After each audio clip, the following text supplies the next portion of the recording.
Hi and welcome to the Mathemagic channel. Today we look at Peake's rule. Peake's rule is a super cool rule that we can use to find the area of any shape as long as it's on a lattice grid. Let's go.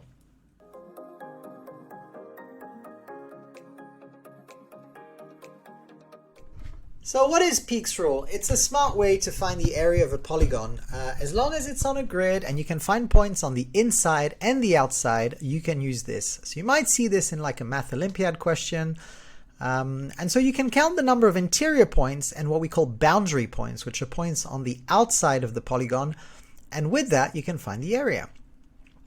So in this video, you'll find Peake's formula, how we apply it, and some examples that you can try.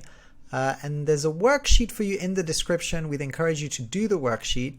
So here is Peake's rule. The area is the number of interior points plus the number of boundary points divided by 2 minus 1.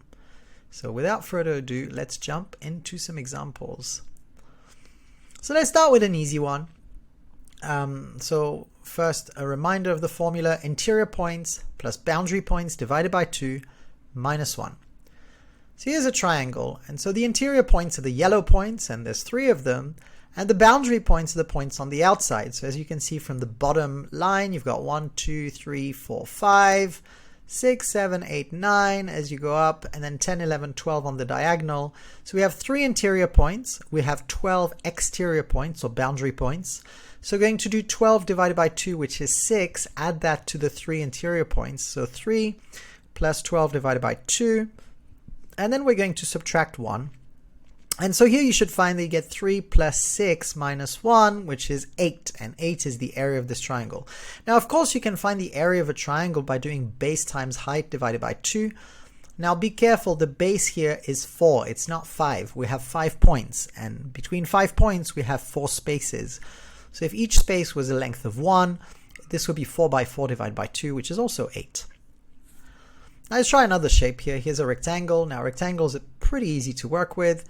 So on the inside, we see that we have 6 black dots, which are the interior points. And on the outside, well, we have quite a few. So 1, 2, 3, 4, 5 at the top, 1, 2, 3, 4, 5 at the bottom, 2 on each side. So we have 14 points on the outside. So the boundary points is going to be 14.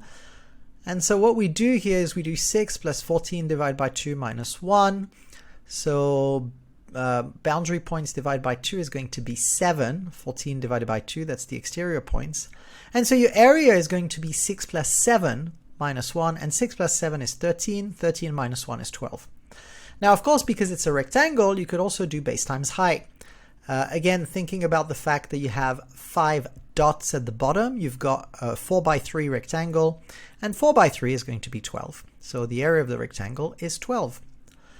Now, this is the kind of question where Peake's rule takes all its magnitude and all its beauty, because this is really difficult. But we can count the points on the outside and the points on the inside. So inside we have 7 red dots, and on the outside we have how many green dots? 1, 2, 3, 4, 5, 6, 7, 8.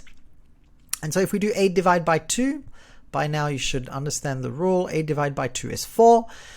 And so we're going to do 7 plus 4 minus 1. 7 plus 4 is 11. 11 minus 1 is 10. And so the area of this funky shape, which would be difficult to find without Peake's rule, was just 10. So there is a worksheet in the description below, and we'd encourage you to do it as well as this question to try and practice Peake's rule.